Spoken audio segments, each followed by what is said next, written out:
अस्सलाम वालेकुम, welcome to my channel. जब पहली बार अदनान से मिलने होटल गई तो अदनान तो जैसे सदियों से औरत का भूखा था। वो सलाम दुआ के फौरन बाद मुझे बिस्तर पर ले गया और मुझसे लिपट गया। अदनान ने मुझे इस तरह अपनी बाहों में लिया हुआ था जैसे मियाँ बीवी एक दूसरे से लिपटे होते हैं। मैं खुद को अदनान से छुड़ाने की कोशिश कर रही थी।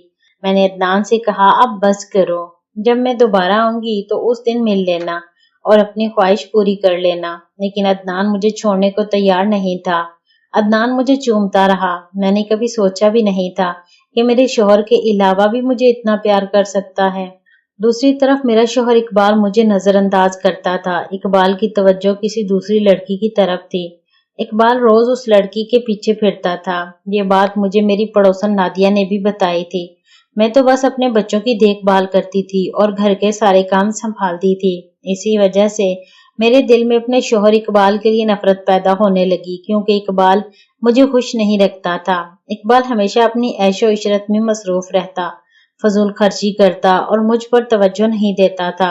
जब भी मैं इकबाल से घर के खर्च के लिए पैसे मांगती तो इकबाल बमुश्किल कुछ रकम देता और मैं उन्हीं से घर का गुजारा करती थी। जिस दिन मेरी पड़ोसन नादिया ने मुझे मेरे शौहर इकबाल के बारे में बताया, मेरा दिल टूट गया, क्योंकि मैं इकबाल से बेहद मोहब्बत करती थी। मैंने कभी इकबाल के अलावा किसी दूसरे मर्द की तरफ नजर उठाकर भी नहीं देखा, लेकिन इकबाल किसी और औरत से मोहब्बत करता था और उस पर पैसा भी खर्च करता था। मैंने कभी नहीं सोचा था कि इकबाल मेरे साथ ऐसा करेगा और मुझे इस तरह नजरअंदाज करेगा। रात को जब हम एक साथ होते तो मैं इकबाल के करीब हो जाती, मगर इकबाल मुझे अपने से दूर करके कह देता, मैं काम से बहुत थका हुआ आया हूँ, तुम भी सो जाओ। मैं खामोशी से उदास होकर लेट जाती। इकबाल ने कभी खुद से ये नहीं कहा कि आओ हम एक दूसरे के साथ मोहब्बत के चंद लम्हे गुजारें। यूं पूरा एक साल गुजर गया। मैं अपने शौहर इकबाल की मोहब्बत को तरसने लगी थी। मुझे इकबाल की कमी शिद्दत से महसूस होती थी, मगर मैं ये बात किसी से कह भी नहीं सकती थी। एक दिन इकबाल नहा रहा था कि अचानक इकबाल के फोन पर कॉल आई। मैंने फोन उठाने के बजाय जल्दी से उसका लॉक खोला और व्हाट्सएप खोल लिया। मैंने देखा कि उस पर बहुत से पैगामात आए हुए थे। उनमें एक बहुत खूबसूरत लड़की की तस्वीर भी थी। मैं ये देखकर हैरान रह गई कि मेरे शौहर इकबाल भी उसके साथ तस्वीर में मौजूद थे। वो दोनों एक दूसरे के गले में बाहें डाले हुए थे। यह मंजर देखकर मेरा दिल टूट गया। उनकी मजीद तस्वीरें भी थी, जिनसे साफ जाहिर होता था कि दोनों एक दूसरे से मोहब्बत करते हैं। मैंने फौरन फोन वापस रख दिया और बाहर आ गई। अब मुझे यकीन हो गया था कि मेरी पड़ोसन नादिया सच कह रही थी। मैं पड़ोसन के पास गई और कहा, अब मुझे तुम्हारी बात पर पूरा यकीन हो गया है। मैंने अपनी आंखों से सब कुछ देख लिया है। तुमने जो कहा था वो बिल्कुल सच था। मैं परेशान थी और सोच रही थी कि अब अपने शौहर से क्या कहूँ। अगर मैंने अपने शौहर से इस बारे में बात की तो घर में बड़ा झगड़ा हो जाएगा, और अगर तलाक हो गई तो मैं बच्चों के साथ कहाँ जाऊंगी, कैसे जिंदगी गुजारूंगी। मैं बहुत दुखी हो गई थी और रोती हुई अपनी पड़ोसन नादिया के पास जा बैठी। मैं रोने लगी थी। मैंने अपनी पड़ोसन नादिया से कहा, मेरा शौहर इकबाल मेरी जज्बाती और अज़दवाजी जरूरियात का भी ख्याल नहीं रखता और हमेशा मुझे नजरअंदाज करता रहता है। मैं क्या करूं? मैं ना अपने मेके वाले को ये बात बता सकती हूँ और ना ही अपनी सास से इस बारे में बात कर सकती हूँ। मुझे समझ नहीं आती कि क्या करूं। मेरी पड़ोसन नादिया ने कहा, परेशान होने से कुछ नहीं होगा। ये मत सोच कि तुम्हारा शौहर तुम्हें खुश नहीं रखता। अगर तुम किसी और से बातचीत करोगी तो शायद तुम्हारे शौहर को भी अपनी गलती का एहसास हो जाए। जब उसे अपनी इज्जत पर बात बनती नजर आएगी और गांव में बदनामी होगी तो वो खुद संभल जाएगा। मैंने कहा, जो इंसान मुझे मुसलसल नजरअंदाज करता है उसे अपनी इज्जत की भी कोई परवाह नहीं होगी। उस पर मेरी पड़ोसन नादिया बोली, ऐसा नहीं होता। जब तुम किसी और से बात करोगी तो उसे जरूर एहसास होगा। मैं बहुत उलझन में थी कि किसी से बात करूं या ना करूं। मुझे कुछ समझ नहीं आ रहा था। तब मेरी पड़ोसन नादिया ने कहा, हमारी रिश्तेदारी में एक लड़का है जिसकी तलाक हो चुकी है। उसकी अभी दूसरी शादी नहीं हुई और उसके कोई बच्चे भी नहीं हैं। तुम उससे बात कर लो। अगर कभी तुम्हारे घर में बात बिगड़ गई तो वो तुमसे शादी भी कर लेगा। मैं तुम्हारी फोन पर उससे बात करवा देती हूँ। मेरी पड़ोसन नादिया ने मेरी बात अपनी रिश्तेदारी के एक शख्स अदनान से करवा दी। उसकी उम्र तकरीबन 40 साल थी और मेरी उम्र तकरीबन 35 साल थी, इसलिए हमारी उम्रों में ज्यादा फर्क नहीं था। मैं अदनान से बातें करने लगी और फिर अदनान से मिलने भी लगी। अदनान से मिलकर मुझे खुशी महसूस होती थी। एक दिन मैं अदनान से मिलने के लिए एक होटल गई जहां हमने एक दूसरे के साथ मोहब्बत भरे लम्हात गुजारे।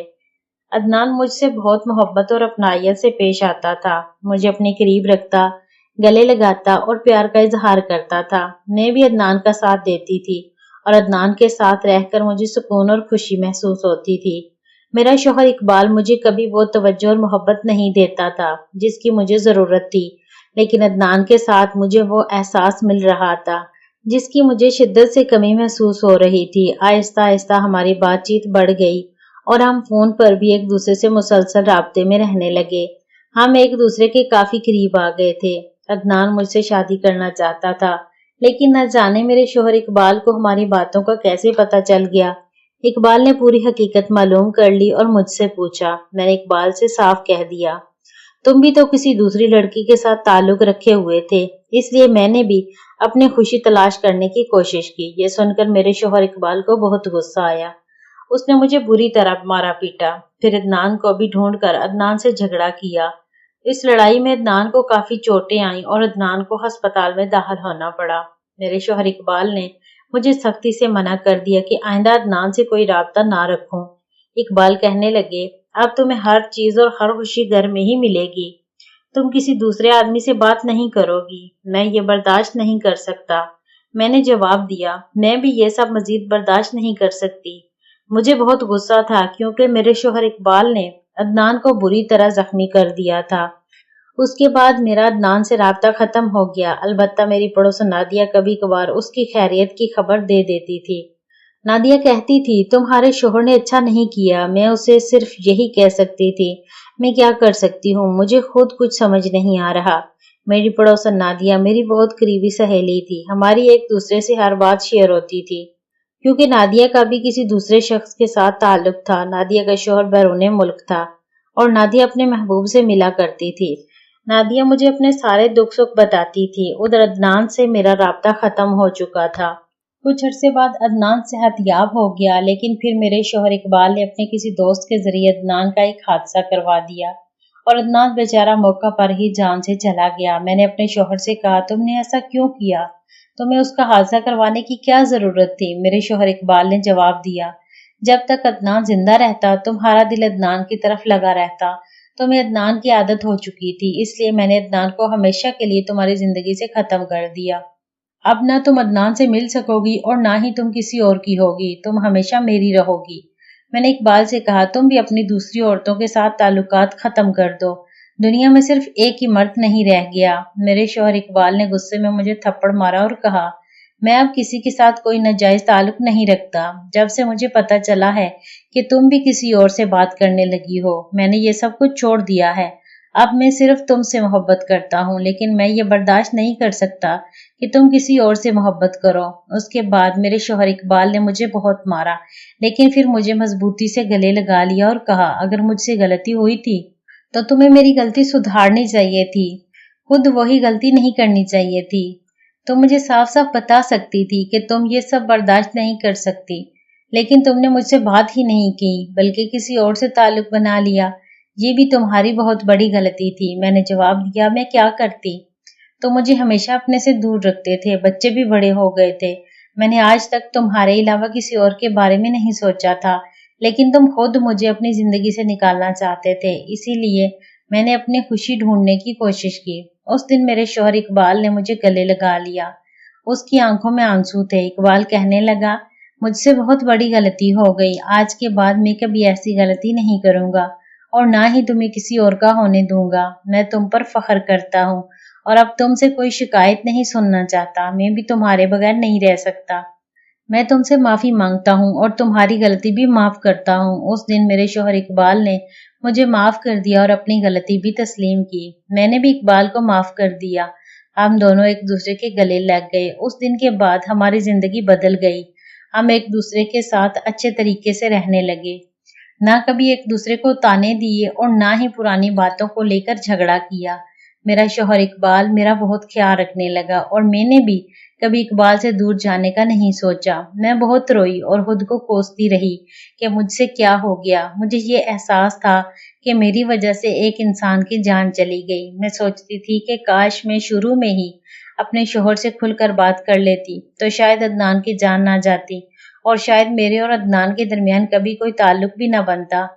مجھے اس بات کا بہت دکھ تھا کہ میری وجہ سے ایک جوان انسان اپنی زندگی سے ہاتھ دھو بیٹھا۔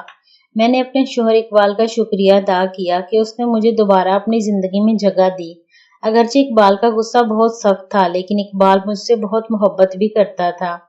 اسی محبت اور غصے کی شدت میں اقبال نے وہ انتہائی قدم اٹھایا۔ اس واقعے کی حقیقت کسی کو معلوم نہ ہو سکی اور نہ ہی اس سلسلے میں کوئی کارروائی ہوئی۔ بعد میں میرا شوہر اقبال پہلے سے بہت بہتر انسان بن گیا۔